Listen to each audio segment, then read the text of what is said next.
مادرم اینا هستن.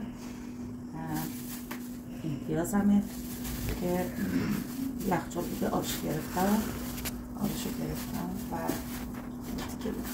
اینم گوشتم آماده است. دور دومی دارم چرخش میکنم و الان با هم دیگه باید مخلوط کنم و ادویه ها رو بریزم و بعد میخوام بذارم مجدد فریزر که تا خود حسابی یخ بزنه که خود مخلوط بشه و منسجم بشه ادویه هاشو و بعد ادامه کار. دوستان من چرخ کردم، تمام کوبیدم چرخ کردم، نمک و فلفل می‌نویسم تو کپشن چقدر اضافه میکنم. من یه مقداری هم پاپریکا اضافه کردم، یه کوچولوشو میخوام از این فلفل دلمه‌ای رو از نصفش البته کبابو. بعد برای اینکه کل این کبابم بیاد بیرون همین یه تیکه نون کافیه، زیاد نه، یه تیکه نونی که تقریبا بیات باشه، خشک باشه اضافه میکنیم تا این یک مقدار گوشتمون حیف نشه داخل چرخ گوشت، چون این گوشتیه که مثلا خب هنوز منجمد هم نیستش به هر حال، چون داخل چرخ گوشت خونگی به هیچ عنوان منجمد نمیشه که کاملا منجمد رو رد نمیکنه، سخته یا تیغش رو خراب میکنه. به هر حال اینو من میذارم که قشنگ کامل گوشتمون رو بیاره بیرون.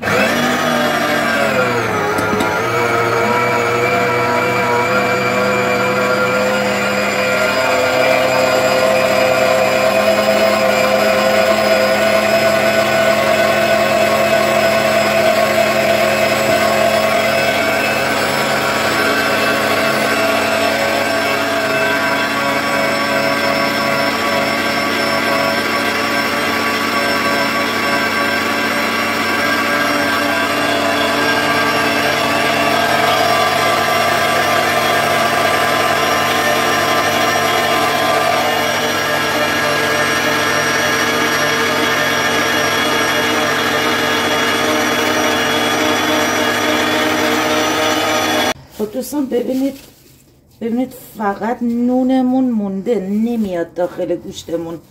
فقط نون باعث شد که تمام گوشتمون بیاد داخل خود ظرفمون و نون میمونه این پشت. ببینید این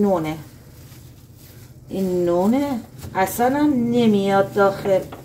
ببینید نگران این نباشید، فقط گوشتمون رو کامل هیچی از گوشتمون باقی نمونده. ببینید این یه ترفندیه که برای داخل چرخ گوشتتون به هیچ عنوان ببینید نوناست و اصلا یه تیکه گوشت نمونده داخلش، هیچ نمد داخلش. ببینید هیچی نموند، هم تمیزش کرد، چربیشو گرفت، نون برای شستن راحتید، توریاشو راحت تمیزه، هم هیچی نمونده. خب دوستان ببینید آبش رو حتما بگیرید، آبش رو من میگیرم و ببینید آب گوشت رو گرفتم و مجددا موقع پخت لازممون میشه درش حتما ببندید، چون که سریع جذب میکنه، یعنی میکروب رو جذب میکنه. من در آبو میبندم میذارم داخل یخچال تا موقعی که میخوام سرو کنم با این آب گوشت آب دست من میشه. هم آب گرم میارم ولی خب پیاز رو انتها میزنم که خوب قشنگ هم مزه دارتر میشه، هم خوشمزه تر میشه. خب دوستان باید حسابی ورزش بدید، حسابی گوشت رو ورز میدید به حدی که گوشت ما هم کشدار بشه، ببینید که نیفته از سیخ کباب، ببینید هم این به حدی برسه که به قول معروف این چربیش دور ظرف و قشنگ بگیره. بعدش هم این فلفل و نمکی که زدیم با پاپریکا قشنگ با هم میکس بشه، یعنی یه جا نمکی نباشه یه جا فلفل داشته باشه. بعد یه نکته هم یادم رفت، رسید جوش شیرینم حواسم نبود، امروز مهمون دارم جوش شیرینمو نزدم. جوش شیرینم حتما یه کوچولو میزنیم، من همیشه تو پیازم میزنم. امروز اینقدر عجله داشتم بچه ها تا الان مهمونام سر میرسن، باید هم سالمتم آماده کنم هم برنجم، به خاطر این یه مقداری حواسم پرت شد.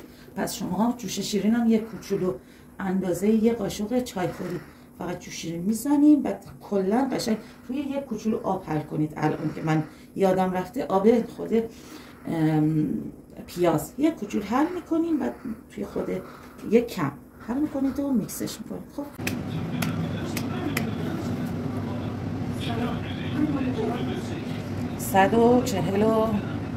150 گرمیه بچه. ببینید چی شده. از برو بزن اینجا آب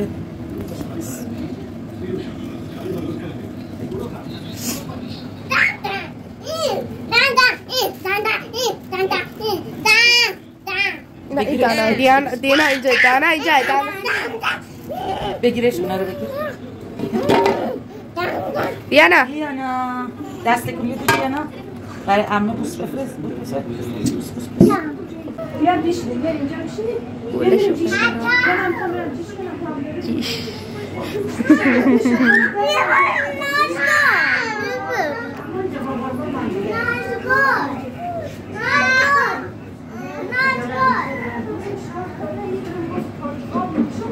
مامان بس دیگه میگه بیا بریم نقاشی کنیم. بگیر اینو آرش بگیر اینو بگیر من بسو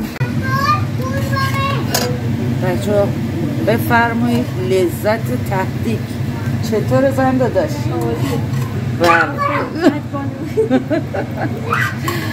جاتون سبز بچه ها. چی شده؟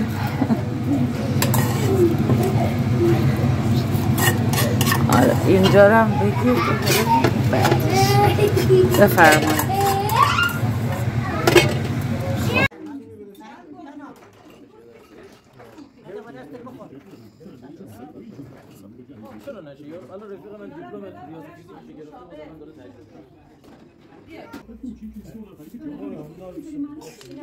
نون باش مادر.